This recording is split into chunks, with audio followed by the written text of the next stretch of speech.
E aqui entramos em um ponto importante, que é o seguinte. Na minha visão, e na visão do comentarista aqui, obviamente, grandes períodos de oração não significa ter grandes resultados com aquela oração. Mas sim, uma oração que tem resultados é uma oração sincera, uma oração verdadeira. Bom, pessoal, hoje a gente vai estar trazendo, o estudo, comentário histórico e bíblico do capítulo 6 de Mateus. Então, vamos lá comentar esse capítulo. Já receberam o seu galardão. O verbo traduzido por receberam era usado em recibos e significava totalmente pago. A única retribuição que os hipócritas receberiam era a glória dos homens.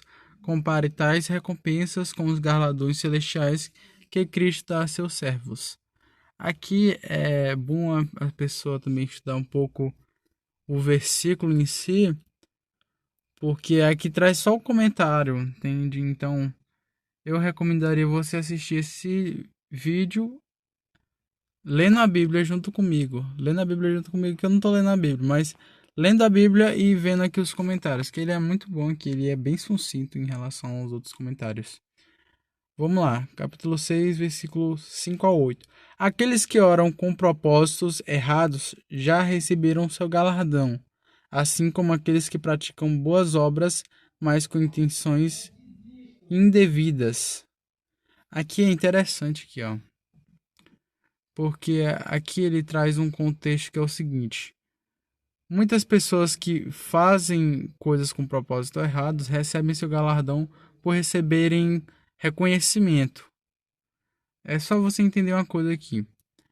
Quando fala de receberam seu galardão, que eu entendo que é receberam seu galardão, receberam seu reconhecimento. Assim como as pessoas que fazem atitudes nobres em sigilo recebem galardão, recebem reconhecimento de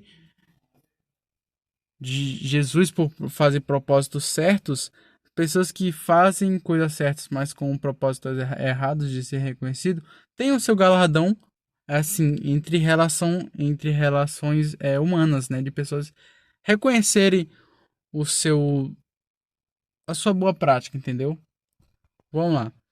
A partir dos propósitos de oração, Jesus voltou-se para os métodos de oração. O propósito da oração determina como alguém ora.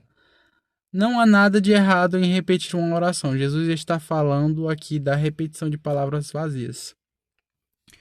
Aqui é interessante porque é o seguinte: muitas pessoas elas oram repetidas vezes com expressões vazias. Eu não estou falando de orar o mesmo esquema, mas de orar a mesma coisa sem ter emoção naquilo que fala. Como se fosse só repetição, só palavras jogadas ao vento.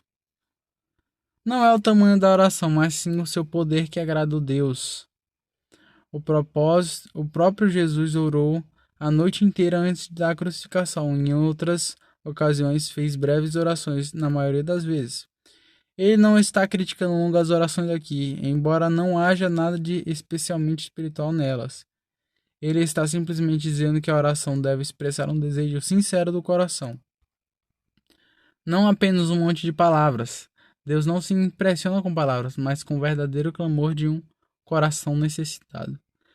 E aqui entramos em um ponto importante, que é o seguinte. Na minha visão, e na visão do comentarista aqui, obviamente,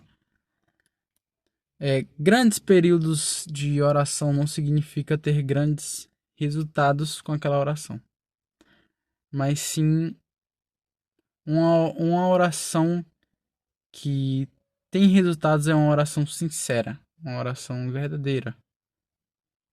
E o que falta muito é isso. Muitos acreditam que orar por grandes períodos, repetindo várias vezes, palavras, expressões e termos, vai ter um resultado, mas não. E eu não estou dizendo aqui, sinceramente, em relação a uma coisa que eu acho interessante é círculo de oração. Porque círculo de oração as pessoas oram muito mesmo, né? Mas o que eu percebo é que é uma oração sincera, uma oração quebrantada, né? Uma oração verdadeira, uma oração que as pessoas elas estão sendo sinceras. Elas trazem temas sinceros da vida delas, em relação à família, em relação à vida. Isso aqui era só um adendo, só um ponto que eu queria trazer nesse vídeo. Muitos questionam o significado dessa afirmação de Jesus. Vosso Pai sabe o que vos é necessário antes vos lhe perdirdes. As pessoas se perguntam, por que devemos orar então? A oração não é uma tentativa do homem de mudar a vontade de Deus. O método que Deus usa para mudar nossa vontade é fazer com que ela se torne semelhante à dele. Mais do que mudar alguma coisa, a oração muda as pessoas. A oração não é dirigida a Deus para que ele nos responda, mas para nos sintonizar com sua vontade, para que ele nos ajude a obedecer-lhe. A oração na vida de um verdadeiro cristão é uma atitude de total confiança em conformidade aos planos e propósitos de Deus. Oreis assim não significa usar as mesmas palavras, mas sim seguir esse modelo de oração.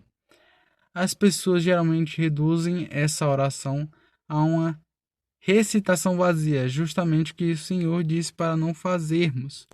A oração aqui é composta por 6 pedidos. Os 3 primeiros são para que venha o reino, e os 3 últimos para que Deus supra as necessidades de seu povo até o que o reino seja estabelecido. Santificado seja o teu nome. Não são palavras de adoração ao Pai.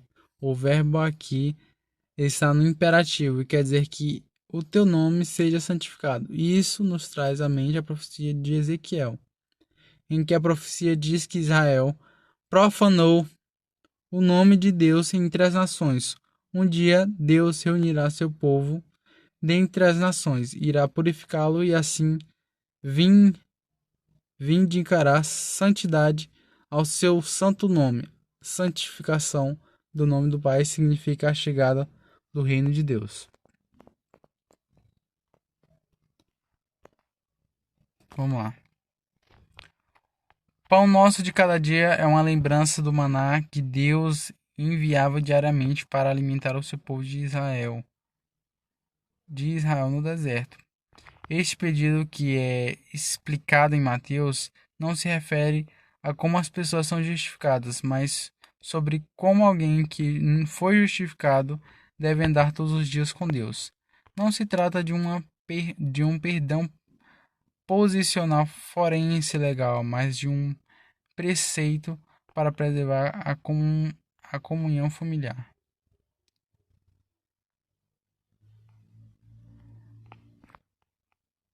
Bom, e é isso, pessoal. Eu vou ficando por aqui porque o vídeo vai ficar muito longo. Eu não quero que ele fique muito longo. E eu vou trazer a segunda parte desse vídeo no próximo vídeo.